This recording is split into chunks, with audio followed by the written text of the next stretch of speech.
Somewhere deep in the tropical forests of South America lies a place no one ever knew existed. Locals avoid it, claiming the ground there gives off a dull metallic echo, as if something solid lies buried beneath the moss. What researchers found there changed everything we thought we knew about human history. Subscribe and leave a like so you don't miss the next investigations. Comment below where you're watching this video from. We read every message. At the end of the dry season, a geodesic survey team from GeoLink Survey was working near the upper reaches of the Madeira River. Their task was to map a new underground cable route through abandoned rubber plantations from the 1960s. The area had never been properly charted. Constant humidity, acidic soil, dense canopy. GPS signals were erratic, and instruments failed regularly. On the third day of work, one of the crew cleared a large tree to install a reference marker. When his axe struck the trunk, it produced a short metallic ring, dense, unnatural. A second strike confirmed it. A clear metallic resonance, not the hollow sound of wood. At first, they assumed there was an old fence spike hidden inside. But when the technician scraped away the outer bark, he uncovered a perfectly smooth gray-blue surface. Metal, flat and seamless, with no sign of rust or corrosion. The material didn't shine. It absorbed light rather than reflecting it. The magnet didn't react, and a knife blade slid across it without leaving a mark.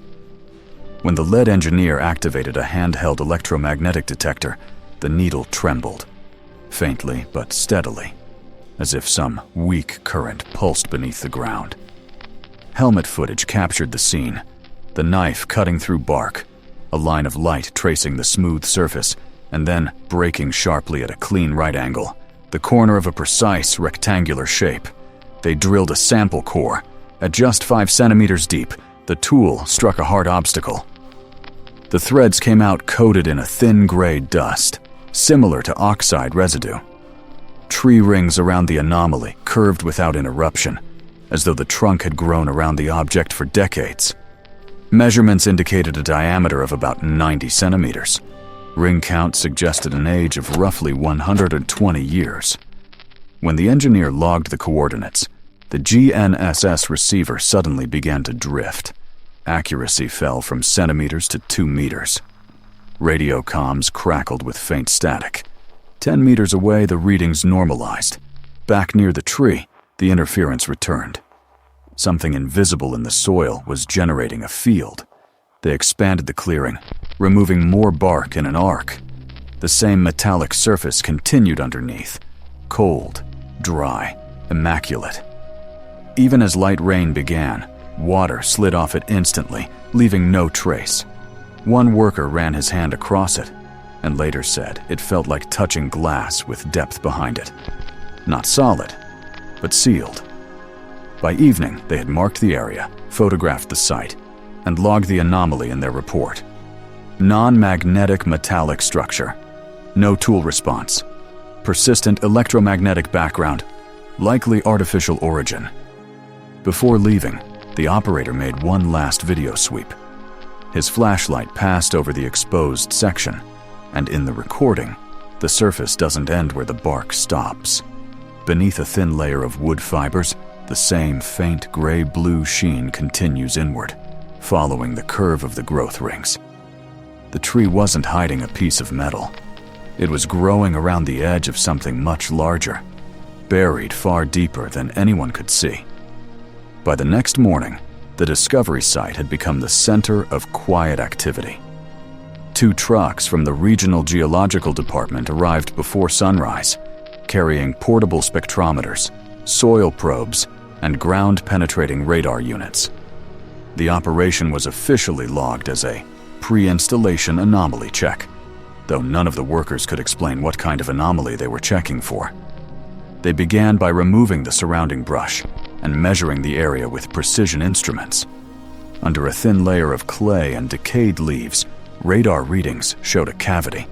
Not natural, almost perfectly rectangular, roughly 30 meters deep and extending laterally beneath the slope. The tree with the metallic surface stood at the upper edge of that void, as if its roots had grown directly into the roof of an underground chamber. When technicians cut away another portion of bark, the full outline of a door-like shape became visible. 2 meters tall, slightly wider than a man's shoulders, edges clean and straight. Attempts to cut into the metal using an abrasive saw failed. The disc sparked briefly, then dulled, as though grinding against diamond. Even a tungsten carbide drill bit left no mark. The metal's density readings exceeded that of titanium. The surface temperature remained a steady 24 degrees Celsius, unaffected by direct sunlight or contact with tools. They tried a magnetic induction test. 0 response. The spectrometer returned inconsistent data, producing signatures that didn't match any known alloy. One of the engineers, an older man from the Federal University of Brasilia, remarked that the composition looked like something designed not to exist on the periodic table at all. No one replied. By midday, humidity climbed to 90%. The air smelled of iron and resin, and insects clung to the instrument's screens. The ground-penetrating radar emitted slow pulses. On its monitor, faint reflections formed a grid-like pattern beneath the soil, parallel lines, symmetrical, stretching far beyond the scanner's range. When they extended the scan radius, the shape continued, fading only as the signal dispersed into noise. The team leader ordered a shallow trench around the base of the tree. Soil layers changed color sharply at 40 centimeters, from dark loam to compacted, reddish clay streaked with what appeared to be metallic dust. As the trench deepened, the detectors began to hum with intermittent interference. Their handheld radios lost clarity. A low rhythmic static replaced normal transmission, repeating at even intervals, like breathing through machinery. At 14:35, the on-site log recorded a temperature drop of 4 degrees within 10 minutes, despite full daylight. Power tools flickered. The team decided to shut down equipment to prevent short circuits. The lead technician switched to manual excavation with insulated shovels, uncovering more of the same material. The exposed edge followed a smooth curve, descending under the roots, suggesting that the door was only the visible part of a larger metallic structure embedded in the hillside. Samples from nearby soil were bagged and labeled. Trace elements: manganese, silicon, chromium. All ordinary, except for one reading. A handheld analyzer detected a minute but stable electric potential in the ground, about 0.6 volts between 2 points, only 2 meters apart. The anomaly was real, not interference. By evening, the site was lit by portable lamps. The metal surface now revealed its full contour, a clean rectangle framed by the living wood. A faint seam could be seen at its base, thin enough to catch dust, yet sharp enough to define a boundary. They tried prying at it with a steel chisel. The tool snapped on the first impact. The senior engineer, after a long pause, murmured quietly while writing in his notebook. "If this is a hatch, it's locked from the inside." The crew stood silently around the tree, their headlamps reflecting off the matte surface. Beyond the line of light, the forest was still. Only the deep pulse of the radar echoed through the clearing, as if the ground itself was answering back. By the third day, the forest clearing resembled a controlled dig site. A temporary tent covered the area, and generators hummed beside sealed crates marked with government inventory codes. The original survey crew had been replaced by engineers from a federal research division.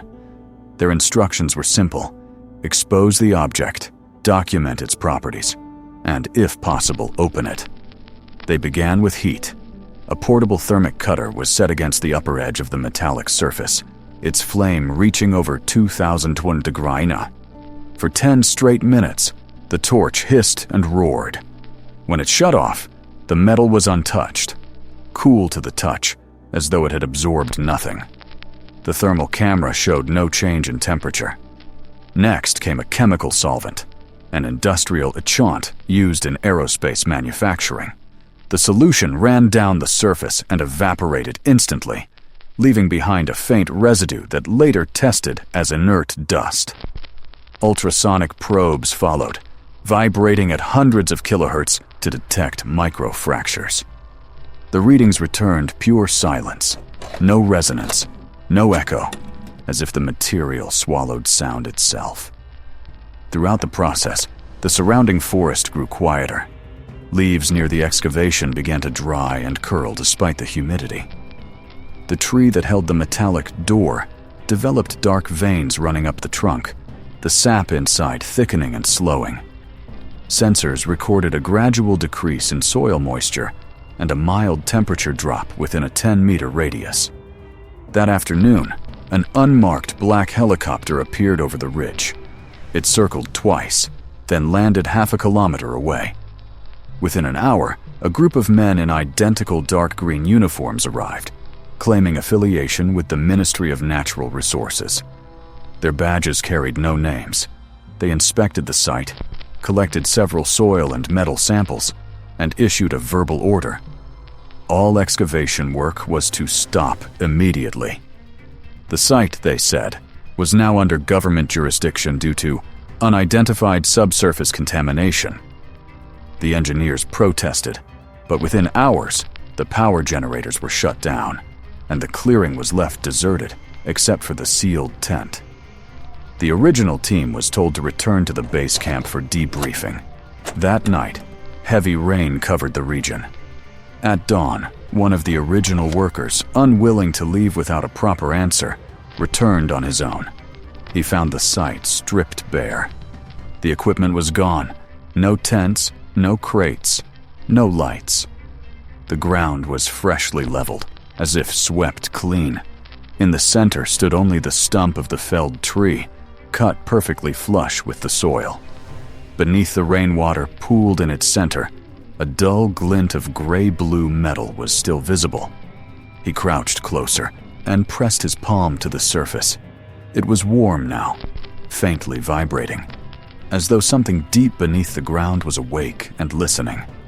The man looked around at the silent clearing, the mist hanging low between the trunks. The forest had reclaimed everything overnight, but the metal remained unchanged, indestructible, and humming quietly beneath his hand. Somewhere far beyond the ridge, the low sound of another helicopter began to rise. Days after the shutdown, the site was officially abandoned. The government convoy that had sealed the clearing left no trace. No tire marks, no fencing, not even a single plastic tag. But several members of the original survey crew refused to accept the silence. 3 of them technicians with backgrounds in mining operations returned at night, bringing handheld scanners, shovels, and a single drone equipped with an infrared camera. Their goal was simple: approach the area from a different angle, off the official route, and continue the investigation on their own. They entered the forest from the west, avoiding the main trail. The air was thick and hot, carrying the smell of wet iron and rotting leaves. The clearing where the metallic structure had stood was still visible in the moonlight, a perfect circle of flattened soil, as though something heavy had been placed there and then lifted away. The tree stump was gone. In its place, they found a shallow depression filled with damp clay. A handheld scanner detected a faint magnetic field directly beneath it. Instead of digging straight down, they decided to start several meters away, cutting into the slope where the radar had once indicated a cavity. After 2 hours of manual excavation, their shovels struck a solid surface. Not the same smooth alloy, but fragments of something thinner, curved and layered, almost like ribs of a larger frame. The pieces were cold, slightly flexible, and covered in mineral deposits. Under the light, one fragment revealed a pattern of evenly spaced holes, too precise to be natural. One of the men suggested it could be the remnants of an old military bunker or fuel tank, but the material didn't match any known steel alloy. When they applied pressure with a chisel, it didn't dent it bent, and then returned to its shape. They collected several samples, labeling them with tape and coordinates. Deeper in the trench, the ground began to change texture. Clay gave way to compacted sediment mixed with fragments of an unfamiliar metallic mesh. It wasn't wire or rebar, it looked woven, each strand about the width of a pencil, crossing in perfect alignment. When one of the men cut through it with a hacksaw, the air around the opening grew noticeably cooler. The smell of ozone briefly appeared, sharp and electric. As they followed the line of the mesh downward, the soil opened into a narrow cavity, barely wide enough to fit a person. They crawled inside one by one, using flashlights taped to their helmets. The passage sloped down at a 30-degree angle, its walls reinforced by metal beams wrapped in roots. Every surface seemed fused with the forest above living matter, and engineered structure intertwined over decades, indistinguishable from each other. At the lowest point, about 6 meters below the surface, the tunnel widened into a small chamber. In the beam of their lights, they saw fractured panels, collapsed inward, revealing what looked like a larger void beneath. The space below was filled with fine, dry soil, as though the ground had slowly consumed whatever lay there. On one of the surviving panels, still partially attached to a corroded frame, faint letters were visible under the dirt. When wiped clean, the engraving read, "Property of U.S. Army, 1958. The men stood in silence, their breathing echoing off the walls. The marking made no sense. There were no known American military operations in this region, no records, no logistics routes within 1,000 kilometers. The forest above had been untouched since the early 20th century. They photographed everything, sealed the samples, and prepared to leave before dawn. But as they climbed back up, the faint magnetic hum returned, stronger this time, pulsing through the metal under their hands. The light from their flashlights flickered, then stabilized. One of them looked back down the tunnel. For a brief second, he thought he saw movement, a soft shimmer deep in the cavity, as if the surface below had shifted like liquid. He blinked. It was gone. The chamber was still again. When they emerged, the forest was completely silent. Not even the insects made a sound. They packed their gear and left without speaking, carrying the photos and fragments back through the darkness, unaware that each of their GPS trackers had already gone offline halfway to camp. 2 days after the secret dig, communication with the 3 technicians was lost. Their camp radio went silent, and the satellite pings from their GPS units stopped transmitting within the same hour. The project coordinator at the base assumed it was a power issue. The rainforest often disrupted signals, but when they failed to return by morning, a search was launched.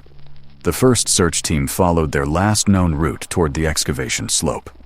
They found the drone controller and 2 empty water canisters near a fallen ceiba tree, but no tracks beyond that point.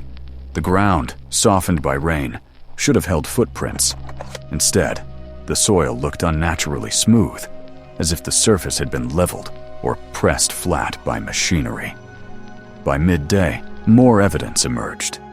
At the edge of the former site lay a half-buried backpack filled with labeled specimen tubes, the same tubes used by the missing men. Inside were the fragments of gray-blue metal collected from the tunnel, their edges warped and fused together, as if they had been exposed to intense heat. Nearby, a shovel blade was found, sheared cleanly in 2, the break perfectly straight, as though cut by a precision tool. A local police unit arrived that evening, accompanied by an officer from the Federal Security Division. They cordoned off the area, collected samples, and recorded statements from the remaining crew. But by the following morning, the investigation changed tone. The uniformed men were replaced by plainclothes officials who spoke little and documented nothing. They removed all evidence, including the damaged equipment and the men's personal effects, then ordered everyone off-site under threat of legal action. Within 24 hours, the case was reclassified as an industrial accident, and the search was suspended indefinitely.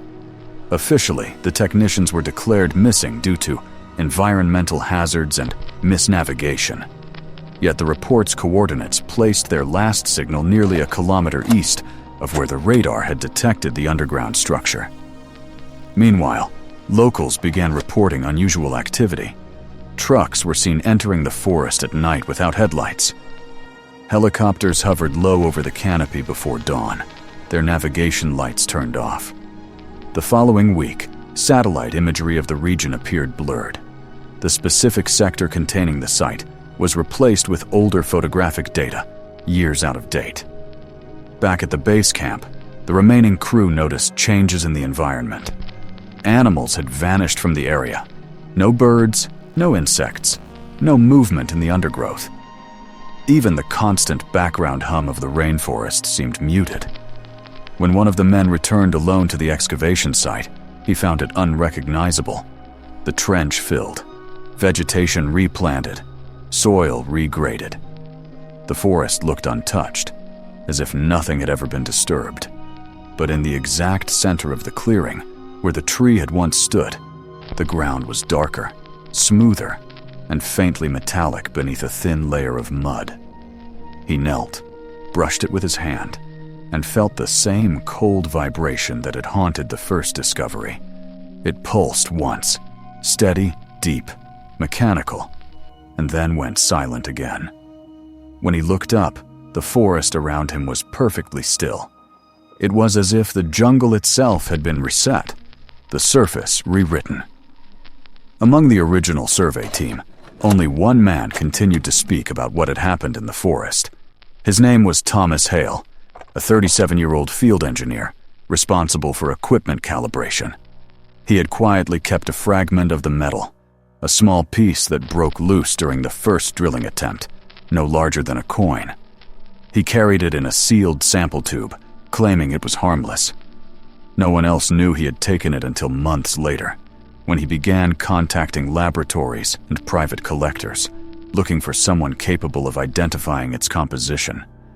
The fragment drew attention immediately. Under visible light, it appeared gray-blue and dull.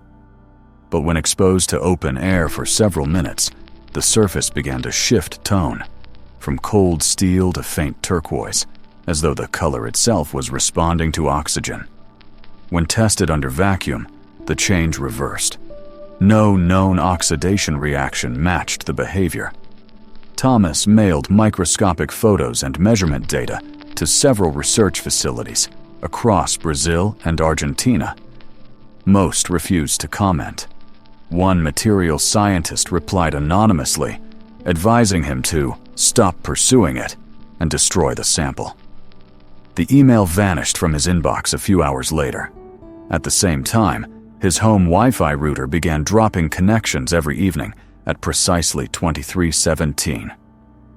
Each time, the power indicator blinked twice, as if on command. A week later, Thomas received an unmarked envelope. Inside was a short printed note. "You are handling state property. Cease analysis immediately." There was no signature, no return address. He ignored it. Instead, he took the fragment to a private lab outside São Paulo. The technicians ran spectrographic tests and were unable to classify its spectrum. The density reading was inconsistent. It changed between measurements, fluctuating by several percent. When they attempted to heat the fragment above 200 degrees Celsius, the thermal probe malfunctioned. The lab owner terminated the session, refunded his payment, and asked him to leave. 3 days later, Thomas disappeared. His colleagues assumed he had left the country. His apartment was found undisturbed, the lights off, refrigerator unplugged. But on the kitchen table lay an open notebook, several maps of the Madeira region, and the small metal tube, now empty. On the final page of the notebook, written in blue ink and shaky handwriting, there was a single line. "It's not a door. It's part of something bigger. It runs beneath the entire forest." Police treated it as a personal delusion and closed the file. Yet one investigator, before the report was sealed, noted that Thomas's phone had last connected near the same coordinates where the missing technician's signals had vanished weeks earlier. When journalists later examined newly released satellite data, they noticed something else. All trees within a 1-kilometer radius of the original site showed identical geometric alignment. Their crowns formed straight, repeating patterns visible only from orbit, as if the forest itself was growing along the edges of a buried structure.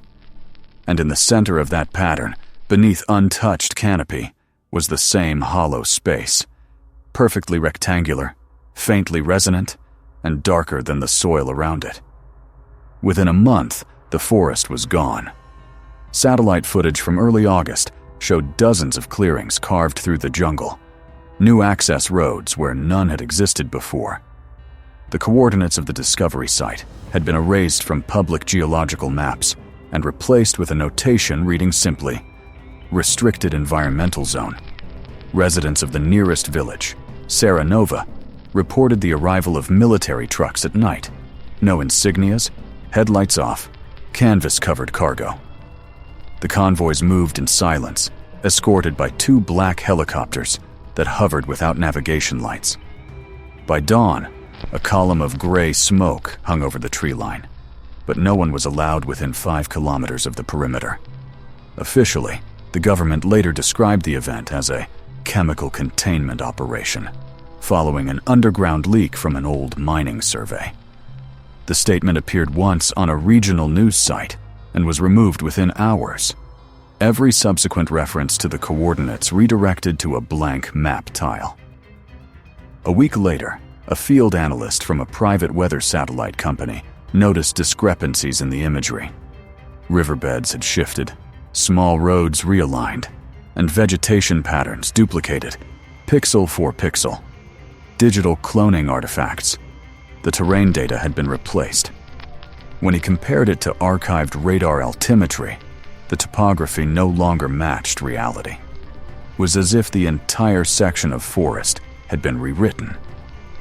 Meanwhile, in an anonymous online forum for geological contractors, a short video appeared under the title, Madeira 12, Final Recording. It lasted 23 seconds. The footage, shaky and overexposed, showed the same tree stump, or what remained of it, at the center of a cleared pit.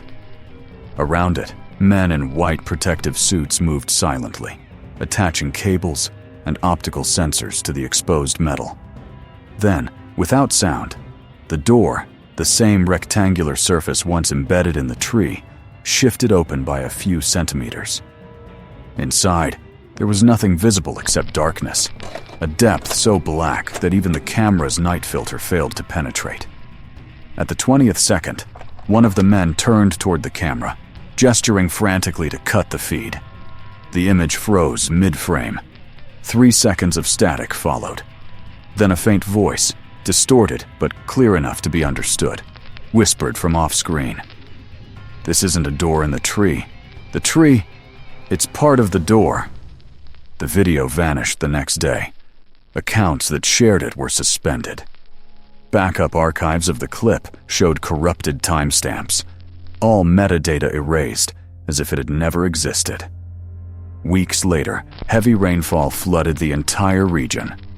Satellite sensors recorded no reflections from metallic surfaces beneath the soil. The anomaly readings were gone. But deep in the export logs of the Ministry of Natural Resources, one untagged entry remained. A shipment of sealed metallic composites, non-classified, weighing precisely 17.2 metric tons, dispatched to an unknown destination north of Brasilia. No follow-up record was ever filed. And in the years since, no one has rediscovered the clearing because officially it was never there. Yet, in the most recent infrared satellite pass, taken during a dry season storm, analysts noted a faint rectangular heat signature under the forest floor, steady, geometric, and pulsing once every 12 seconds.